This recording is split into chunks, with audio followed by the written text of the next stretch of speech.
You're listening to the Fast F1 podcast. Hello again, everyone, and welcome back to the Fast F1 podcast with me, Danny Kane. And I'm Eddie Meteye-O'Kane. And today we are talking about the 2024 Chinese Grand Prix. Talking about it a bit late. We had to record late because we had issues getting the Japan 2024 review podcast up online. But here we are, we're recording finally. What did you think of the race overall, Eddie? Well, this is the Chinese Grand Prix, though. Yes. It was a good race, actually. Wasn't thrilled about it, but it was a good race. Yeah, it had its moments, I guess. But anyways, I guess we'll dive into the first thing about it with it being the Chinese Grand Prix. It was Zhou Guanyu's home race. And the only ever Chinese driver to race in Formula One. And I think the Grand Prix Series, too. I might have to look at that one, but I think that's true. I think that is correct. I think he's the first Chinese driver in Formula One in Grand Prix racing. And at the first, well, not the first ever Chinese Grand Prix, but the first Chinese driver to then drive at the Chinese Grand Prix. Yes. Yeah. And speaking of Zhou and his teammate Bottas, the Saubers had better pace than usual. They really did. I think they both got into Q3 in sprint qualifying. No, they didn't. I don't think they both got in. Oh, in sprint qualifying, I'm not sure. Yeah, that's true. It was a sprint race. We'll get onto that in just a moment. It was a sprint race weekend. Both Saubers better pace than usual. They actually had some relatively decent pit stops, not the 45-second pit stops or whatever that they had at the beginning of the year. That's true. But I found it very weird how we had to start back at China with the sprint format, which we've never done at China, and we've had to wait about 4 years for China to come back. Yeah, it was a little strange having a sprint race at China. But, we've had them in different locations. It wasn't that big a deal. One very strange thing that was happening in practice, and again, I think in the first sprint quali session, the grass started on fire. I thought, the first time I thought, that's very weird, because I think the weather was supposed to rain that weekend anyways. And it did end up raining for a little bit during sprint qualifying. That's true, but then the second time I was like, I don't know, is someone starting these fires? No, so that's what I thought too. So what I think it had to have been is just that they had some drier weather before the race weekend, and the grass had dried out, and then cars come by with, scraping the ground, and all the sparks and everything that you see, especially like at a night race, those sparks are still there even if you don't necessarily see them on camera. And some of that titanium that was scraping off the skid plate on the floor, that's super hot, bounces into the grass, and the grass being all dried out caught fire, and they had to go and put it out. But then you notice after it rained in sprint qualifying, the rest of that weekend, the grass would have been moist, so there were no more fires starting, probably because the grass was moist. That's true, but what about practice 3? I don't think it was raining in practice 3, was it? Or wait, no, there was no practice 3. Right. It was just one free practice session and then into sprint quali. That makes sense why there wasn't a fire in practice 3. There was no practice 3. Right, yep.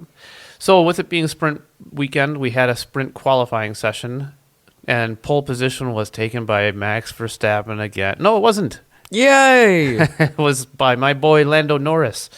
I don't think that was accurate. I don't think he went off onto the gravel, but I think the reason why they reinstated... Well, what are you talking about? Oh, that's right. His lap that was disqualified? Yeah, or discarded, I think. However they put it, yeah. But deleted. Yes. He had 2 laps deleted. A lot of people had laps deleted during the sprint qualifying from the weather, and for one example, Max Verstappen, he was not on pace during the sprint qualifying, going off everywhere. But anyways, for Lando Norris, he set a very good time. I think more than 1 or 2 seconds ahead of Hamilton, who was in second as well. Yeah, it was a flying lap. But I think the reason, and don't quote me on this, this is just my feeling. We all know that the FIA don't like Lewis Hamilton, right? Oh, I don't think that's the case. I think it is. I really do. I don't think that's the case at all. I really do. Well, the reason Norris had... So this is for SQ3, which sets the pole position for the sprint race. The reason he had his second lap deleted is because he went off track at the last corner.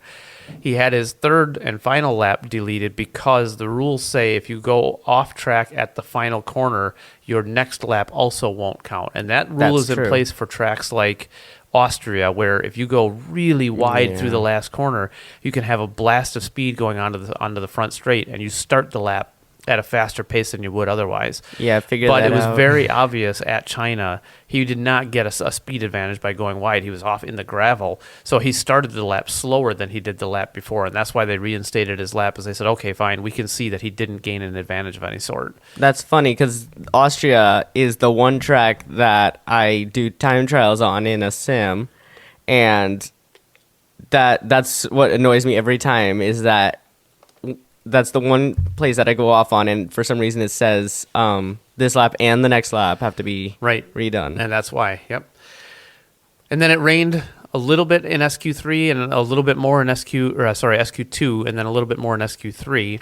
And rain being the great equalizer that it is, the top drivers all kind of came together, even though Verstappen has had the dominant car, didn't end up on pole. He got fourth, actually. He got fourth, but the four drivers in the top four were Norris, Hamilton, Alonso, and Verstappen. And if you had to pick any drivers on the grid that are the best in the rain, those would be the four you'd pick. That's true. So, yeah, it really showed that how much the rain can make a difference, and those guys, yeah, their quality really showed. The sprint race itself wasn't as exciting. No. Norris went out wide in the first corner. Kind of got pushed out wide by Hamilton, but it was more his own mistake for not backing out sooner than that, and he ended up losing about 6 places as a result. And then Hamilton led a race, though. I mean, Hamilton led for a little bit, but then Verstappen inevitably came through and won the race. Of course. And you had Verstappen, Hamilton, Alonso on the podium for the sprint. That's true. Alonso's first podium. First podium of the year, yeah. I wouldn't say it's a podium. It's just a sprint. Yeah, it was a sprint podium, but still a podium. Yeah, but then the qualifying happened for the race, and Max Verstappen takes another record of the most pole positions in a row from the start of the season. Oh, I didn't know that. Yeah, Hamilton, I think he set his in... I think he did 4 in 2015 or 16, and then Sebastian Vettel did 4 in 2011. Okay. I don't know if there were any others, but I think those are the only 2. So Verstappen now has the most pole positions to start a season. Is that what I'm hearing? Okay. Interesting. Bottas into Q3 again. That's true. Yeah, Bottas was looking really, really good this weekend. Until he had a problem with his car, it looks like. Yeah, engine blew up on about halfway through the race. And it's unfortunate. He was on for points. He was having a really good weekend. Yeah, it could have taken Sauber's way back up the standings like last year. They were, I don't think they placed, but 8th place, if I'm correct. They were better than they've been this. I don't remember where they were exactly, but they were better last year than they have been so far this year. Yes. Well, it's only been 5 races, though. And yeah, Bottas had really good pace. He actually had, arguably, had he been able to finish in the points, he would have been driver of the day, or it would have been a candidate for driver of the day. Oh, definitely. Anyway. But yeah, unfortunately, the car stopped. They threw a local yellow flag. They did not throw a safety car right away, though, or a virtual. It took them a while to even throw the virtual safety car, and a really alarming amount of time, because he was in a braking zone. He was off track and a ways off track, but still, that's a pretty dangerous situation for him to be getting out of the car and other cars speeding toward him into a braking zone. And it took a while for people to even get there in the first place. Right. And then we had the virtual safety car for about a lap and a half before they finally threw the full safety car. And that ended up resulting in Lando Norris being able to leapfrog Perez. They did throw a full safety car, didn't they? I think they threw a full safety car They did, first, and because then they they had another incident. Well, they had a virtual safety car. Then they had the full safety car because they couldn't move Botez's car without a crane. Yes. And then, so then the end of the safety car period, we were about to go green again. They throw the green flag right as Verstappen finally goes and takes Wait, off. that's not this one, though. Well, as he went to take off for the green flag, Lance Stroll decided that... That's not this one, though. Sure it was. No, there were 2 safety cars. Right, this is what led to the second one. No. Yeah. Are you sure it wasn't? Yeah. The Okay. second safety car happened because there were 2 incidents at the restart from the first safety car. Well, what were the 2 incidents? Lance Stroll decided that Daniel Ricciardo didn't need a rear end to his car anymore. And Kevin Magnussen... That is one way to put it, Dad. And Kevin Magnussen decided that Yuki Tsunoda didn't need a right rear tire anymore. You are ridiculous. So those 2 incidents both happened after the restart. So we got less than one lap of green flag racing and safety car again. I think you're right about... well, obviously, I know those 2 incidents did happen. I don't know if they were both after the first safety car or the second safety car. I don't remember. They were both at the restart from the first safety car because there was debris on the track from those 2 crashes. That's why they had to throw the safety car again so that they could clear the track. So Lance Stroll, I mean, Magnussen's incident, it was his fault and he got a penalty for it, and unfortunately took Tsunoda out of the race. Well, what was his incident? Magnussen? Yeah. That's where he and Tsunoda were battling, and they touched wheels, and it Tsunoda spun out, wrecked his race. What's that? Was it Tsunoda? It wasn't a Williams. It was Tsunoda. It was Tsunoda? Yep. I feel Yeah, like because both RBs were out on the same lap. I don't know as why. a result. I feel like it was a Williams, but I think you're right anyways. No, Sargent had his own incident. I don't remember what it was, but he got a penalty in the race as well for something. See, this is why if we wait a week to record, we can't remember everything. Exactly. I mean... But I think he didn't even notice by the end of the race that he even got a penalty. He wasn't told. Sargent? Yeah. Yeah, he knew. He knew that he had a penalty. I don't remember what it was. Oh, and I do remember what it was. He passed Hulkenberg under the safety car because Hulkenberg was coming out of the pits and got to the safety car line before Sargent did. But they got there almost at the exact same time. It was a really harsh penalty in my opinion. I think it was Sargent. I told Dad this during the race. As soon as I saw it, I actually had to back it up. I was like, I think Sargent actually was ahead. No, he wasn't. He was. I still think he was, Dad. Well, okay, but he wasn't. And the FIA have confirmed that, and that's why he got a penalty. But it was a really harsh penalty. What they should have done is just told him to give the place back to. Well, yeah, they didn't have to do that. But they waited too long to make that decision, and so as a result, he got a penalty, which in the end I don't think made a big difference to his race, but still was kind of strange. Lance Stroll, though, his incident with Ricciardo was inexcusable in my opinion. Yes. He's gotten worse and worse, and it annoys me to no end that there are so many really good drivers in Formula 2 or in Formula 3 and in the junior series that have not had the opportunity to get into a race seat. Felipe Drugovich. Well, whoever, and then you have Lance Stroll, who's there because he can't be fired because his dad owns the team, and he's just taking up a spot that I think should go to a more talented driver. Once again, Felipe Drugovich. Drugovich, or pick a driver from Formula 2 that's done really well over the past couple of years. Drugovich is a good driver, Dad. Drugovich is great. Ollie Behrman's good. Ollie Behrman would be another good candidate. Obviously he's a Ferrari Academy driver and whatnot, but the point being, there's a seat being taken up by somebody who's not up to par. And he was originally. He was a good driver in Formula 3, and he went right to Formula 1. He was a good driver at first. And once upon a time, he was a very good driver. Yeah, once upon a time. That has not been the case in the past few years. That's true. Ever since they became Aston Martin, he's had one champion after another being his teammate, and he's always been beaten by his teammate. Yeah. So those incidents, what they eventually led to was probably the best battle of the day, That's which true. was Magnussen and Stroll, Yeah. ironically battling over last position. Because they both have the exact same amount of a penalty time, and neither of them could probably even get close to another person. Whoever technically was ahead of the other would actually stay ahead of the other. Right. Even though they both had penalties. Right. But it was the best battle the whole race. They were side by side Oh, for definitely. a good half a lap or more. And it was fantastic to watch, but unfortunately, it was for last place. I think my favorite part of the race is the amazing yet quite predictable move that Sergio Pérez had. I don't think it was the race. I think it was the sprint race, but he had a double overtake on, I think, Sainz and Alonso. Wouldn't have been on Alonso because Alonso finished ahead of him in the sprint. I don't remember. I don't remember the move you're talking about. It might have been on. I think it was on both Ferraris actually. I think he got past Maybe. Sainz and Leclerc. I do know he had a double overtake.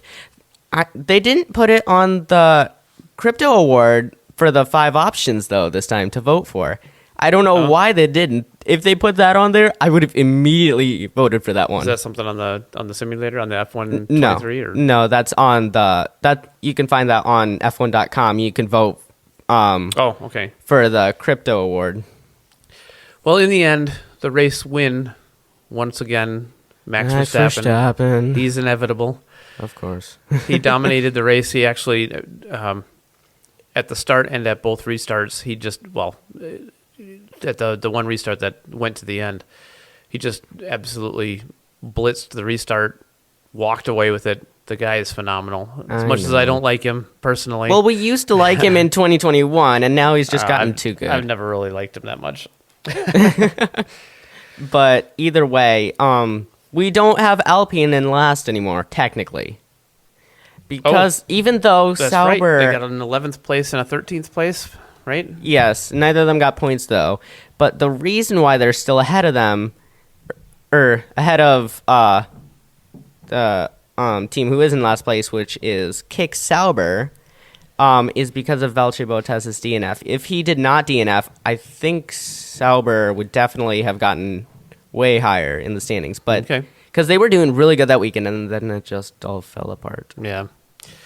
Well, let's move on to our predictions then. Okay. I want to... Can we skip this part? No. Please? Last week, when we made our predictions on our last podcast, you predicted first, second, third would be Leclerc, Sainz, and Verstappen. I got them all right, though. You got them all right? Yes, I did. How did you get them all right? Because that's what happened in the race. No. Shoot. So, Leclerc, the full race, where did he finish? 4th? I think he finished a little bit lower than that. I think he finished like 6th. I don't remember. Off the podium. Yeah. Sainz also finished off the podium. Yeah. And then you had Verstappen in 3rd, and like we just said, he pretty much dominated. Yeah. So I got my them all prediction. My prediction was Verstappen, Norris, Perez, which were obviously very wrong. Which, yeah, sure they were. The podium was Verstappen, Norris, Perez. I nailed it for a second podcast in a row. Okay. And my boy Norris up there in 2nd place, which is awesome. I just want to point out, Eddie, that I've made my prediction already for the next race. So don't look at my prediction because it's going to be right for a 3rd time in a row. You've got that magazine from the Back to the Future. That's right. Yeah, I know the results already. All right. What do you think for the next race, which is in Miami? Which is in our home country. For one of the 3. Yeah, this is my least favorite of the 3, but yeah.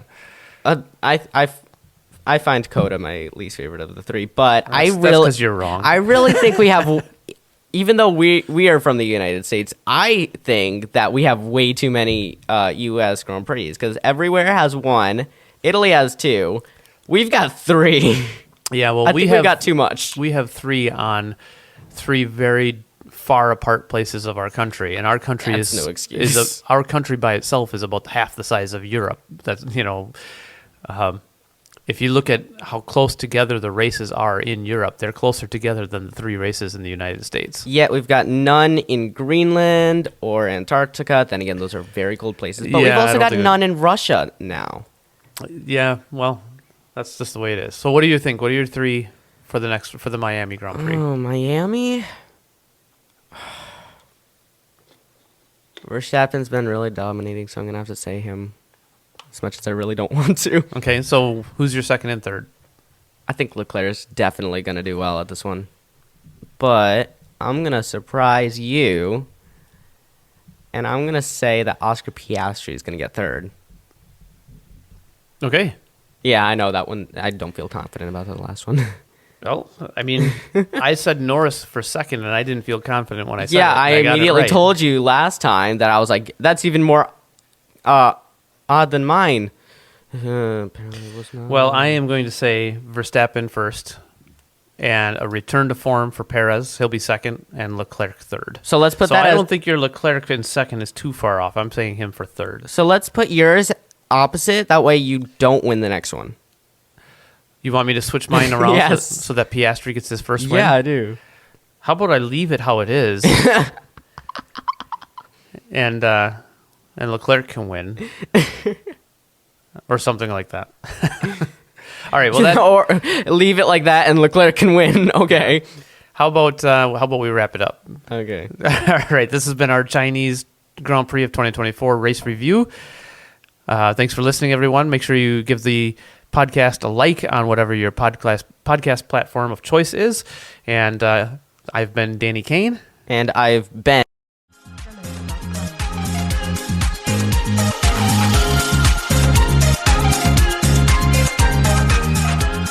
Fast F1 is produced by Danny Kane and Eddie Meteye-O'Kane. All rights are reserved.